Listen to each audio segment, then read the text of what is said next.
Good afternoon. Welcome to Project Review Committee for Wednesday, March 5th, 2025. I'm going to go ahead and start today's Project Review Committee meeting at 1:34 p.m. Welcome. First off, I'm going to go ahead and do roll call here for city staff, starting with myself, Oscar Cepeda, the chairperson, and also the associate planner within the planning division. We're joined by Claudia Calderon, our community development director and zoning administrator. Jeff O'Neill also joins us as our city planner. Rocio Mejia joins us as our assistant planner. Garrett Keller also joins us as the planning technician. In the engineering department, we're joined by Javier Sanchez as the engineering and project management director.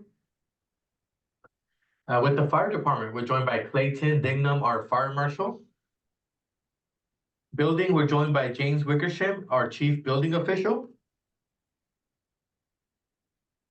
Public Works, we're joined by David Payne, our water utilities superintendent. Also from Public Works, Michael Knight joins us as our assistant city manager and Public Works director.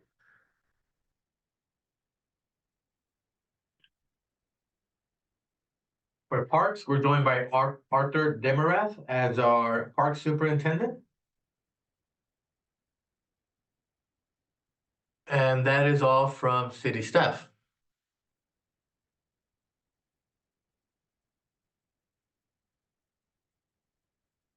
Next, we'll move along to oral communications.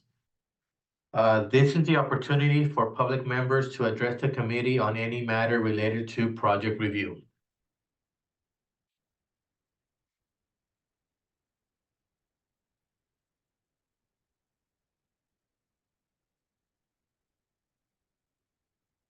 Hearing no comments in person, are there any members joining us online that would like to provide any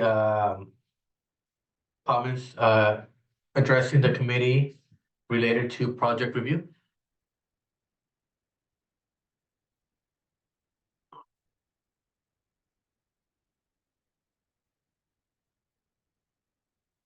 Hearing none, I'm going to go ahead and close oral communications. So for today's agenda, we have 3 items, starting with the first item, which is PRC 2025-014 for Porterville Pan. The applicant is proposing a change in occupancy from retail sales to a restaurant located at 1395 West Henderson Avenue. Let me go ahead and share my screen here for the site plan.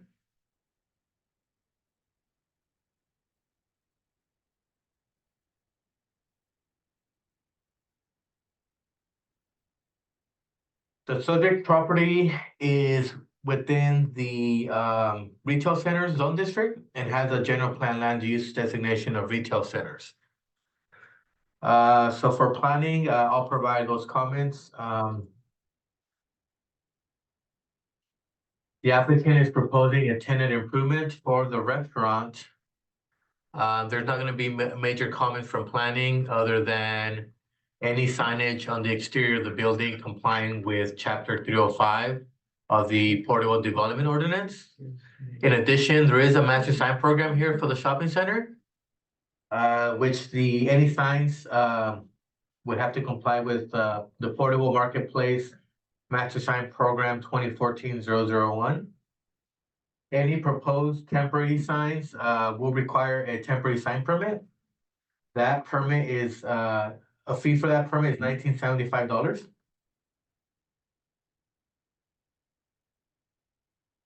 And that is all comments from planning at this time. And with that, we'll move along with our building official with James Wickersham.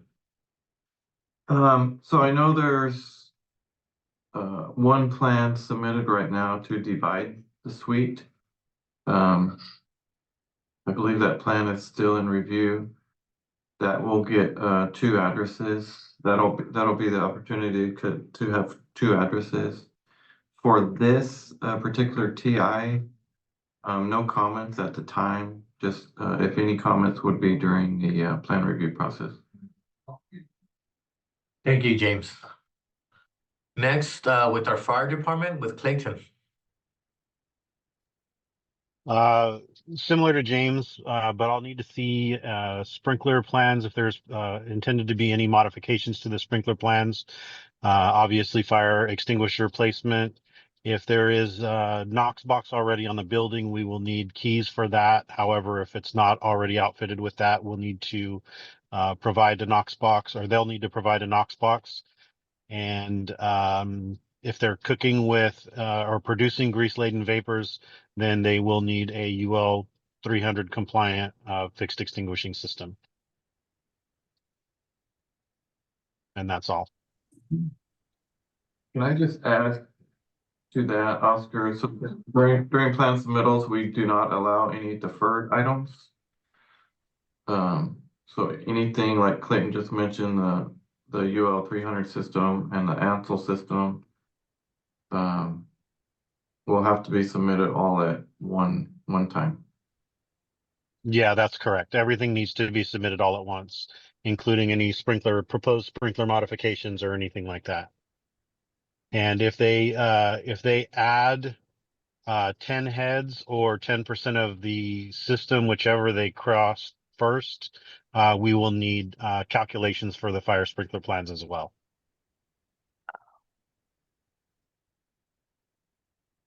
Thank you. Oscar, I apologize. What is the address for this? 1395 West Henderson. 1395 West Henderson? Yes, The old Route 21. yes. Okay, right there by Java Juice. Okay. And with that, we'll go with Brianna with field services for any comments related to refuse.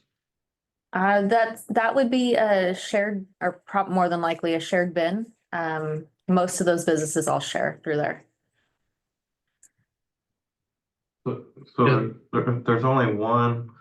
There's one, so would that be that they're okay with the existing enclosures within the shopping center? Or would we require an additional enclosure to be built as part of this project? Would that be on so with that, I believe is all managed through Henderson Prospect Partners, I believe. So I don't know if that's something that they would have to do, Okay. or if that would be something that we would require the business to do. Yeah, this would be an occupancy change, which would give us the opportunity to bring it to the current code. Okay.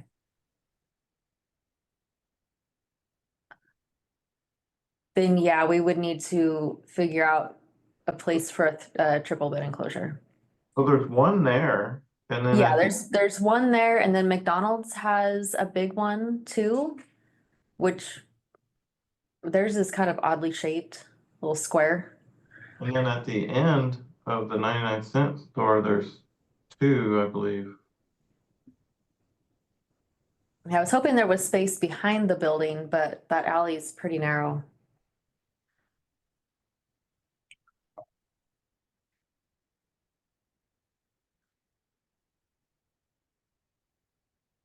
It would have to take up parking stalls.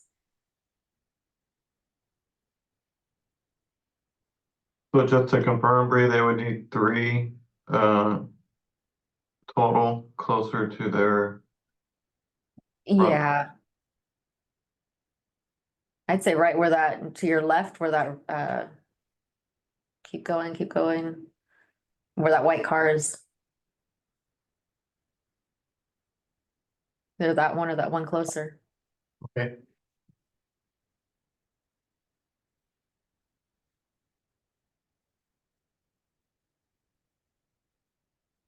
Thank you.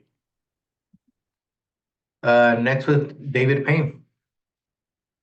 I believe this commercial building already is equipped with a backflow device on the water meter. So my only comment would be they would need a grease trap or a grease interceptor if they're switching to a restaurant from a retail business. And that would- Also, would this be the opportunity if there is not currently an OS&Y double detector check assembly on the fire service line, would this be the opportunity to require that for the water system? Yeah, if you can go around back, I believe they might have one installed. In the Yeah, alleyway. I wasn't sure if they had one installed at the riser or if there was one where it comes onto the property.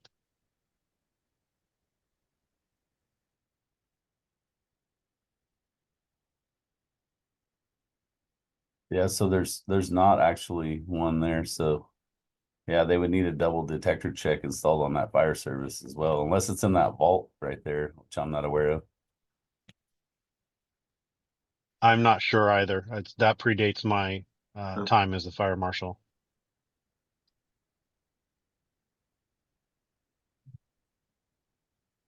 That would be all my comments. Thank you, David. With parks, Arthur, any comments on this project? No comments. Thank you. Are there any other comments from the department, from the staff on this project? For engineering, not any comments, but just wanted to add that the comments just stated on like backflow and trash enclosures. Again, it's they're getting triggered because of the submittal, but the proposed tenant has all the right to talk with the landlord and see who would cover that cost because it is serving more than just this one location. So again, that'd be between tenant and landowner. And hopefully they can help out and see that that's an advantage for that strip there of buildings.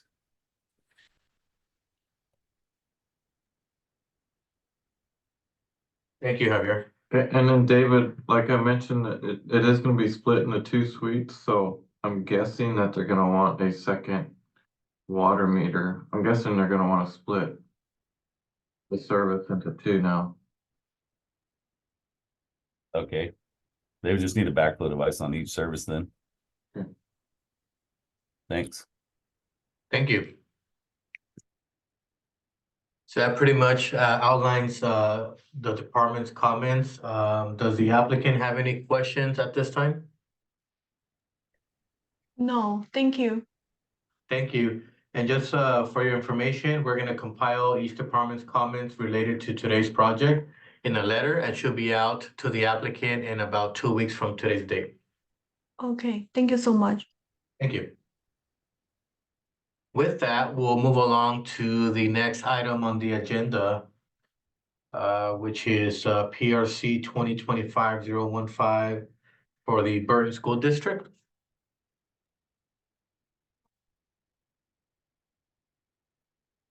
The applicant is proposing a change in occupancy for the Burton School District, maintenance, operation, and transportation.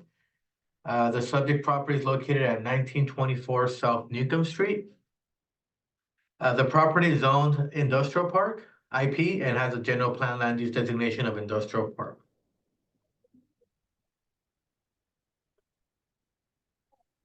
So as far as comments from planning.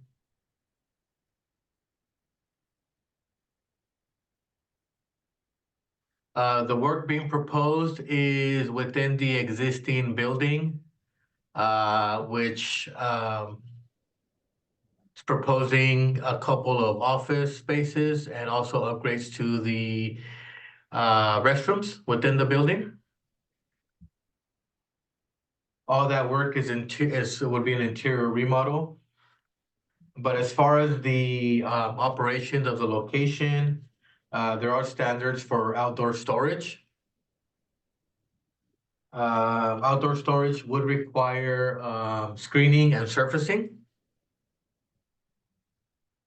Surfacing would require to be paved. This requirement could be waived under review of our city engineer, but there are some findings that they would have to meet. Also, screening of the outdoor storage area would be required. To achieve that, wherever you'll propose an outdoor storage, you can do like privacy slats for that chain link, for the existing chain link, fencing that's there?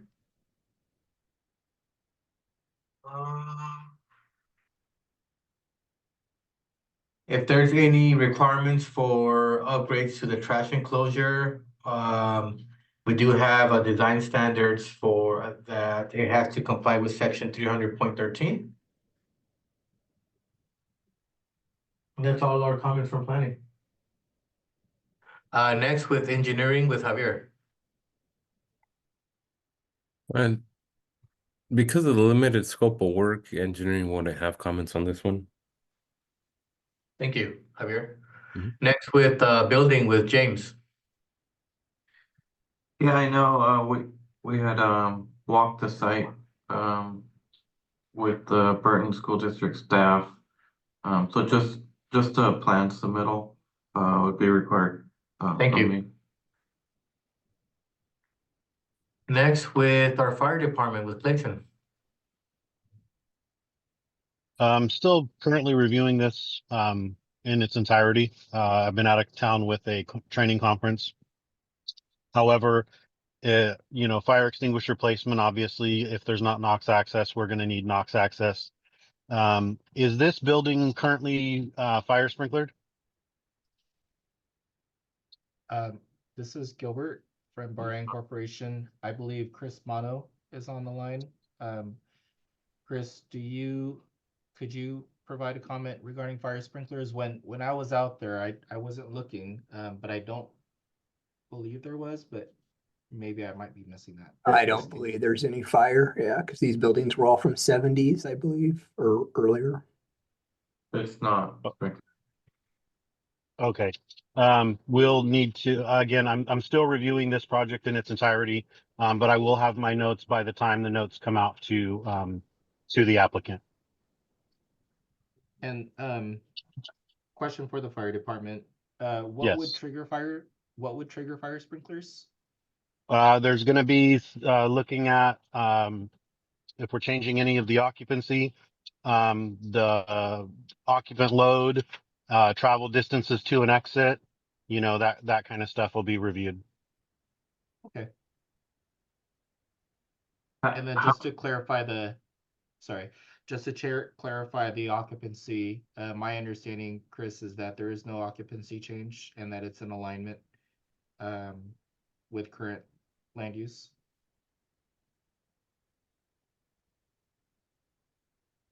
From what was originally there with PSW, or, I mean, Correct. And it would be an occupancy change pursuant to the building and fire code occupancy, not land use. yeah, I mean, we're using it there's far less occupancy from PSW was using it because they actually had operations there, to where for us, it's primarily just more of a warehouse capacity.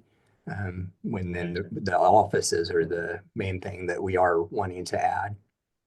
Okay, yeah, so again, I'll just need to review the project just to verify a couple of things, but yeah, the triggers would be those items that I mentioned, which if it's below the allowable building area for the occupancies, then it shouldn't trigger it. Okay, and we don't have existing drawings. I don't know if that's something that the city has to show what occupancy type classification it was, but we can base it off of a type 5 industrial occupant load and see what those allowable area requirements are, unless that's going to be coming out of your comments for fire. Yeah, I'll handle that stuff and then I'll put it all in my comments. Wonderful. And it looks like it's 24,000 square feet, is that what that? Yes, 24,000 buildings. Thank you, Clayton. Next with Public Works with Brianna for refuse. A triple bin enclosure would need to be installed.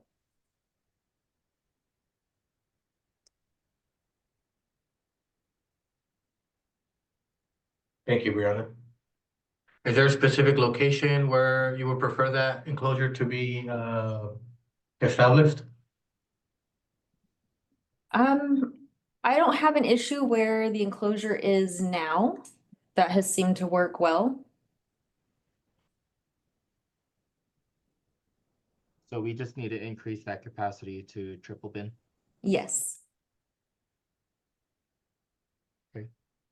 And with that, what would trigger the requirement of that? Is it, and forgive me, because I'm still trying to understand this.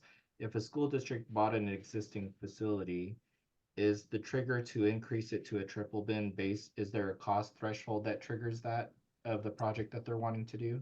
And I'll just give you a really extreme example. If they were going to paint the project, let's say all the existing buildings, and it ends up being, I don't know, $100,000, $200,000, would that have triggered the triple bin requirement? Honestly, I do not go off of price point. It's usually anything that comes to PRC would trigger that. This is state mandated, and we're trying to get everybody into compliance with that and with all three waste streams. So that's why this gets enforced at PRC. Okay, so then, and again, I'm just trying to understand. So then when a project gets submitted to PRC, by virtue of the school district purchasing the property and using it, they're required to update Correct. bins. And then again, let's say they weren't going to do any work at all, would that still have triggered the bins? If it was being left as is and only purchased, it probably would not have triggered, but since there is work being done, and it is in PRC, then yes, we are requiring updates to things. Okay. Thank you. Correct me if I'm wrong, Brianna, that's a state Yeah, mandate. and that's part of Cal Recycle's mandate of SB 1383 is that everybody has the recycling, the organics, and the trash service. Sure. So eventually they would get a letter anyways, right? Yes, yeah. Very good. Thank you. Thank you, Brianna. Mhm. Next with David. This is a tricky one for me. Javier, it's my understanding we don't have an easement for the water main that runs through there, and it serves multiple fire services for all the different buildings, all the domestic lines, and a fire hydrant in the back. Would this be a time where we upgrade that to a meter and 8-inch backflow or so in the public right of way to distinguish the city's water line versus the private water system? It's more of a question than a comment. Right. Because That would be the desire, but it'd just be something to discuss a bit further, right? Because I guess to expand on what Dave mentioned is that there are some areas of town that the city has on-site water mains on private property, and we maintain them because of easements. But shoot, for about the last 15 years, we've stayed away from that, putting backflow prevention devices at property lines, so everything on site's private. It just helps provide a clear distinction between, city system and private system.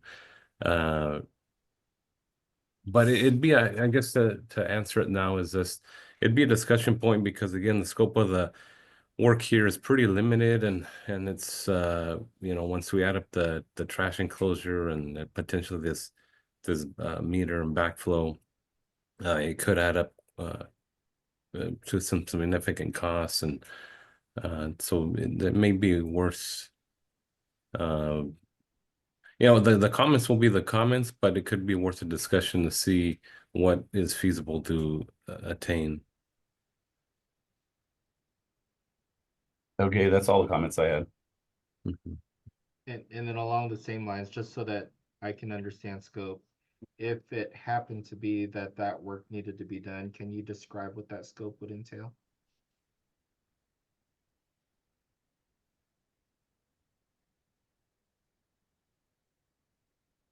Did you want to cover that, David, or? Yeah, it would probably involve a private contractor to dig up in the, maybe in that grass area, in that asphalt area, and locate the water main, route it out of the drive approach, and install probably, I believe it's an 8-inch water line going in there, so it install a 8-inch water meter and then above ground 8-inch RP backflow device, and then reconnect that back into the system. And then from that point on, every bit of the lines on the property would be private, and it would actually, we would have the protection for our water system right in the public right away, just after the point of use.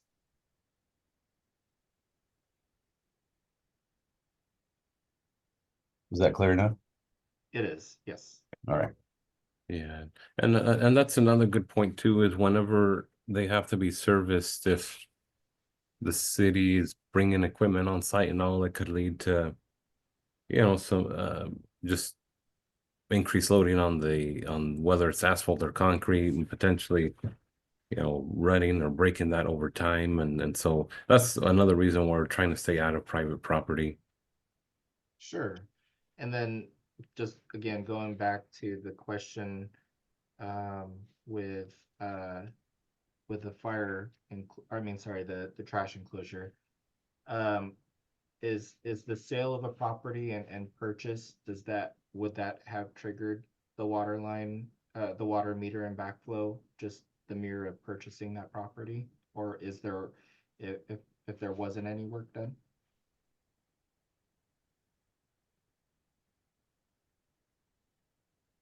Yeah.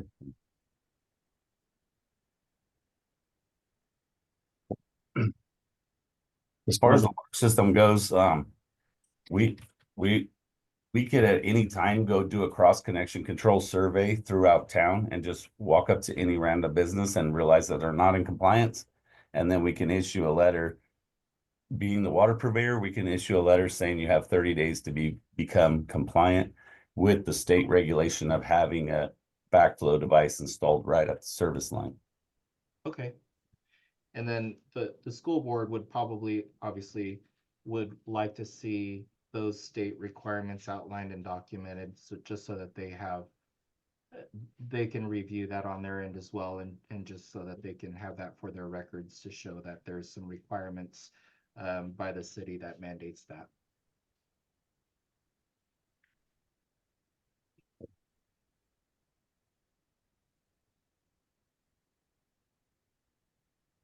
I apologize, Dave. I just caught the last part of that.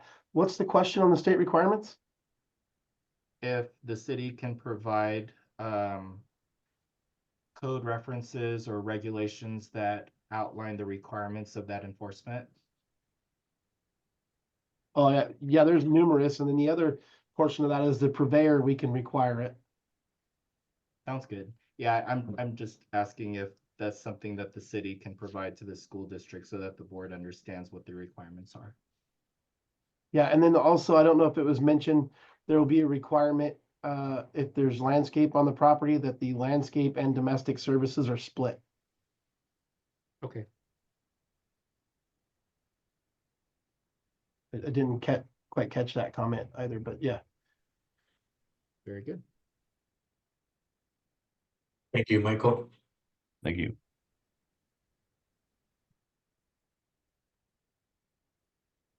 Moving along, any comments from Parks, Arthur? No comments. Thank you. With Finance, Araceli, any comments on this project? No comment. Thank you. All right, so we'll compile a letter outlining each department's comments related to the project. Are there any additional questions at this time for staff from the applicant? Questions regarding the screening. Can you define is it screening around the entire north, east, and west property boundaries? Yes, wherever you're proposing any outdoor storage, it would require to have some screening to the adjacent properties. Got it. Arrival. If this is something, for example, this area, if there's not either solid fencing, it could be wood, or if it's chain link, then you could propose the plastic inserts to screen the outdoor storage from adjacent properties. Sure. And then last question for me was for a building. And again, forgive me because I'm not familiar with planning building submittal requirements for building permits. Can you describe, I'm sure you have it in your checklist, can you describe what we would need to provide to the city to meet minimum building permit requirements for the drawings? Just an understanding of, the new construction that's being done. The framing. Okay, so maybe a more clearer question. Will you be requiring structural calculations for those walls? No, And electrical Title 24 requirements? no Title 24, no. So then when we put these plans together, basically a set of drawings that would convey to a contractor how to build. Correct. Very good. Yeah, showing what's going to be removed and what's going to be proposed. But again, this is a change in occupancy, I believe, from what the Porterville Sheltered Workshop was utilizing these facilities for, as to what the school district intends to use them for. I believe there is a different, possibly either additional occupancies that make it mixed use, and or just separate occupancies, and that needs to be identified. Sure. And this is, I'm sorry, was this fire? Yeah, this is the fire. Yeah. Okay, so you just need to know, if we don't, I guess we need to know what the occupancies were being used as by Porterville Shelter Workshop, and then we can provide new occupancies if there's a change. Yeah, because I know that they had some business operations going on out there. Like they did have some business offices. However, they also had some programs and stuff like that, as well as some storage. So it would be ideal to get an understanding of what was being done there, what the occupancy classifications were, and then what this is being changed to from those, or added to if those occupancies are the same and there's additional. Sure. Is that the 1924 building? Is that what you're referring to? Wherever the modifications are being done and or the occupancy is changing. So the modifications being done to that north building, right, would include that. However, if that south building was being used for something different and is now a different occupancy classification, we need to identify that as well. Okay, and Chris can chime in, but my understanding is that 1924 is still being occupied by PSW and that's not going to change. Is that right, Chris? Okay. No, we're in 1924. On the row of buildings, the one furthest, well, it'd be on the right side it would be east in orientation. That's where PSW is still maintaining their recycling operations. Okay. So go up. The top, Oscar. Yeah, whoops. A little further over, right, yeah.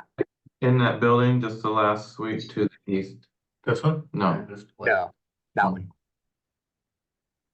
Porterville Sheltered Work still in there. Okay. And what was, Chris, what was 1924 being? 1924 was their transportation facility, as we understand it, and that's what we're using it for as well. That's where our transportation department's located. So there's no change of occupancy there? No. Perfect. Okay. Again, I'm just trying to get a better understanding of this as I put together comments. Same No, here. that's perfect. Yeah, same here. I So can then chime Chris in a little. I know the recycling, as we just pointed out. I know 1924, obviously was their transportation department at one point before they built their new facility. The building closest to the street, I believe, is where Porterville Sheltered Workshop had their workforce teams that were doing the document shredding and I think those types of things. So that was the main occupied building when Porterville Sheltered Workshop was still operating out of there. I couldn't what really was- say anything about the two middle buildings. Yeah, we're just curious if those are storage, like, S1 or S2, what was going on in there.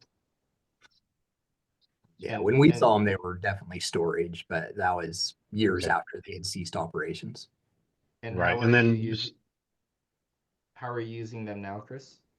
Warehouse storage and some office space. okay. The one closer to the road is more desirable because it does have the air conditioning, the entire facility. So that's where a lot of what we are adjusting was due to the fact that that is a fully air conditioned building. Yeah, so is it Clayton? Sorry. Yes. So yeah, in your comments, if you can also help us just understand what your interpretation of the existing occupancy was before, we can also help classify what the current occupancy is now and compare notes. Okay, sounds good. All right. Thank you, everyone. Well, thank you. As stated in the previous project, we'll compile these comments in a letter and get these out to you in about 2 weeks timeframe from today's meeting. Perfect. Thank you. Have a good one. You too. You too. Next item is the third item on the agenda. Join us at the table, Victor.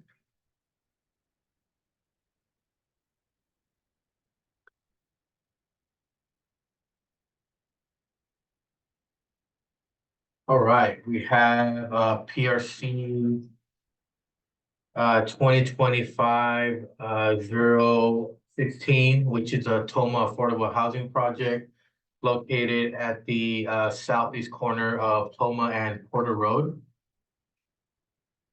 The applicant is proposing a multifamily development consisting of 8 total units to the existing single-family structure or development. Total structures are gonna be 3 structures on the site. The units proposed are to be affordable housing under an SB 330 application. The subject site is located at 939 Toma Avenue. All right. As far as comments from planning, yes, the applicant will be moving forward with an SB 330 application.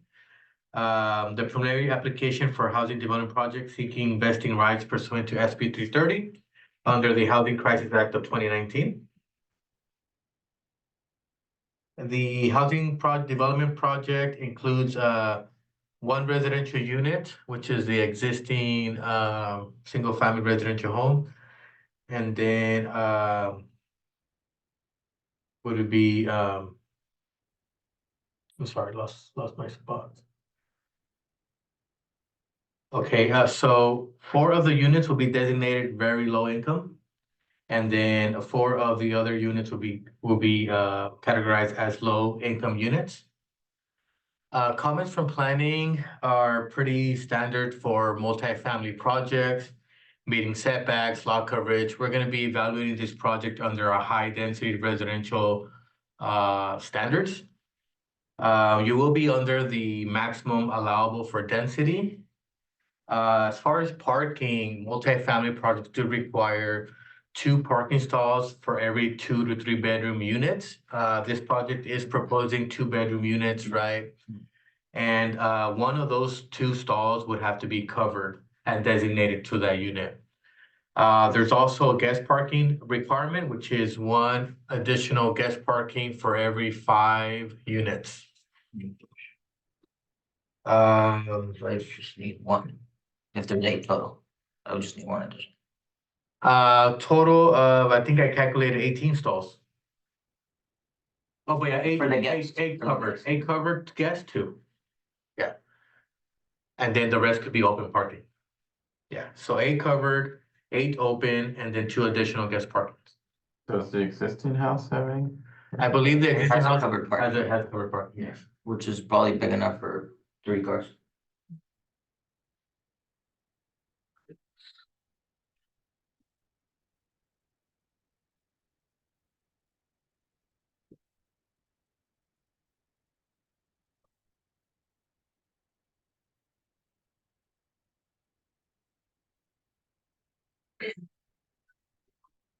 Cool.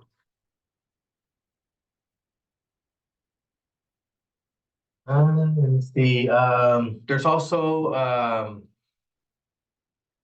if you want to move forward with bonus densities and other incentives, so that's also something that you can process, for affordable housing. Which you could get, again, bonus density incentives or concessions for your project. As outlined under Government Code Section 65915.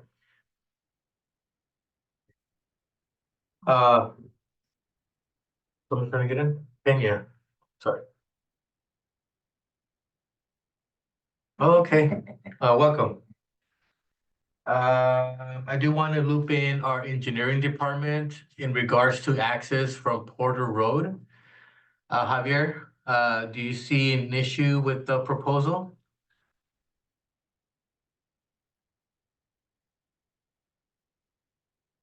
Hmm.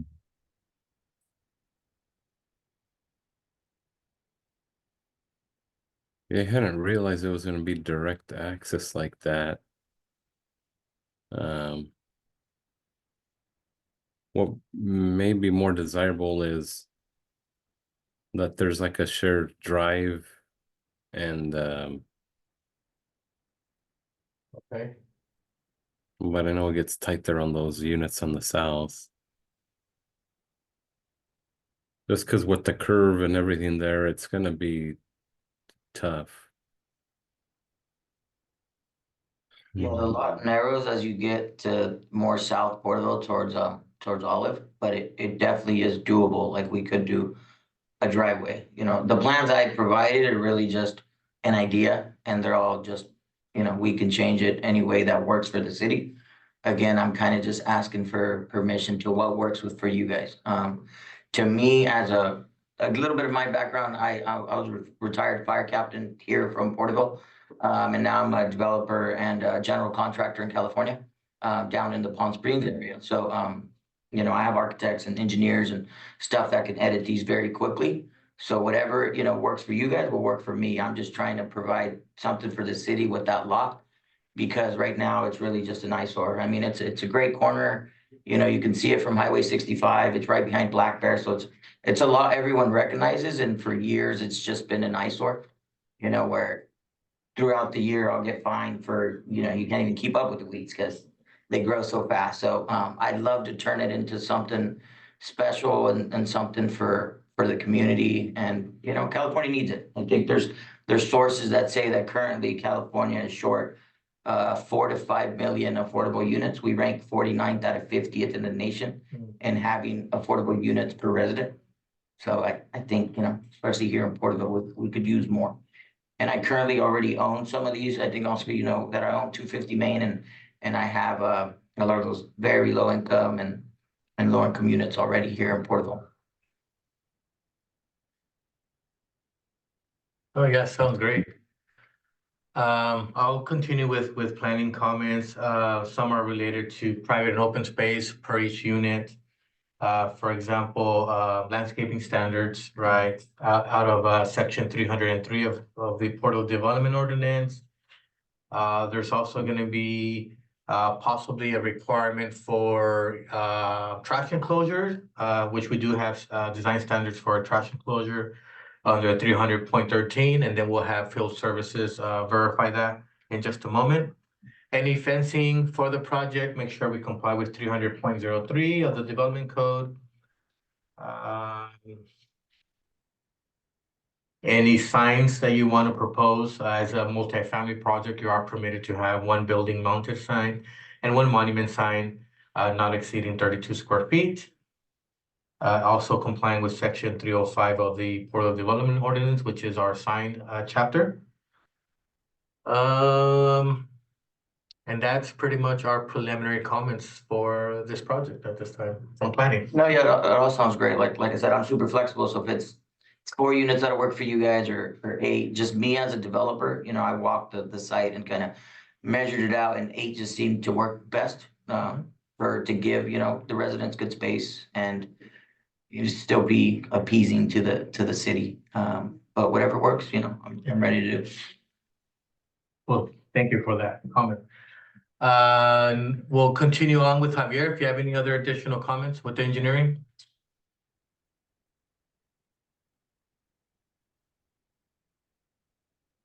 Just that, I see the water exists all through there. Sewer would be coming off of Toma Avenue Yeah. and then extended through the site. With a development like this, it it triggers our new standards in the right of way, and so that would be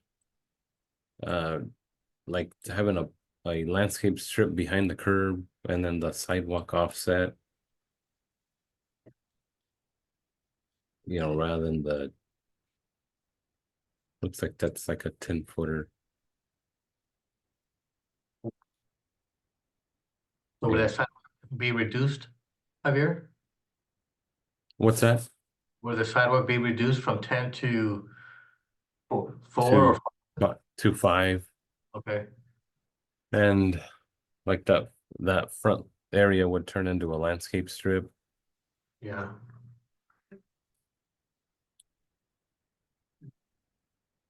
Yeah, I mean, those are all things I expected, so we can do that, no problem.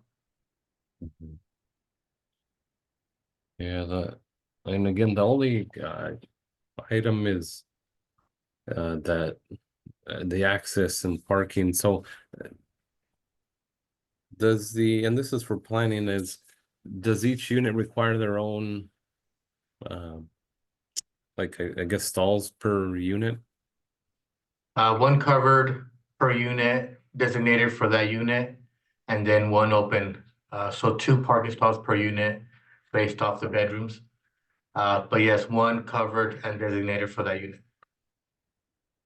Right.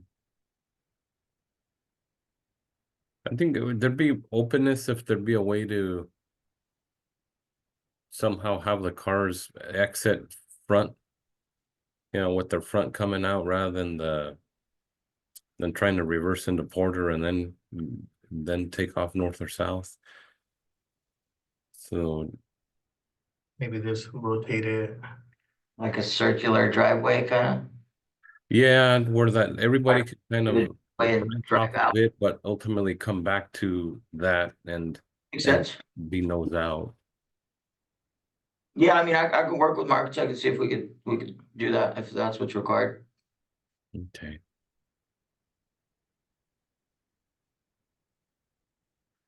Okay, and but that's what engineering has.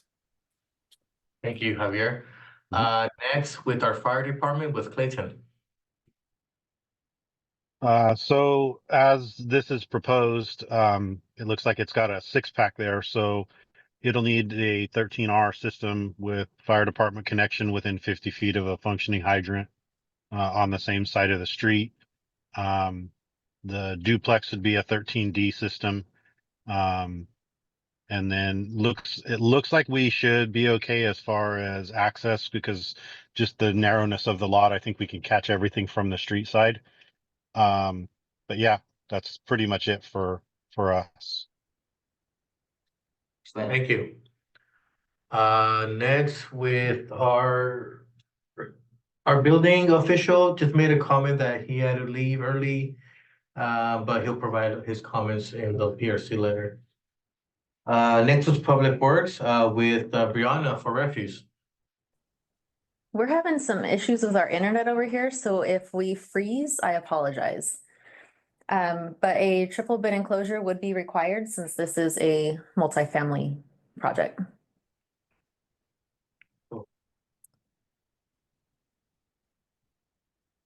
Thank you, Brianna. Next was David. Water department wouldn't have any comments at this time. Thank you. David. Parks, any comments on this project? More of a question is who would be maintaining the landscaping on Porter and Toma? The landlord, myself, yeah, the landlord. Since it's an apartment complex, that it would be included in all their, rents is to take care of the landscaping, so.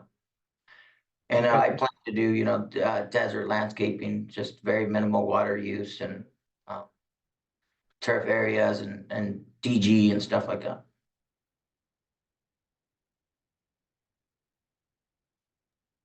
Thank you. No further comments. Thank you, Arthur. Finance, any comments, Araceli? No comment. Thank you. So yeah, so those are all our preliminary comments from staff. Do you have any additional? One question, and it was about the zoning. I know you brought up the map a few times. Yes. And I think it's a you question, Oscar, is would the zoning gets changed? I brought the example, you probably have it up, but if you notice everything around that corner, like the three other sides of that street corner are all high density residential. My corner is the only corner that's commercial general, and it's all single family houses there. I'm sure you guys know. Correct. So would we be able to get it, you know, included into that identity residential through this?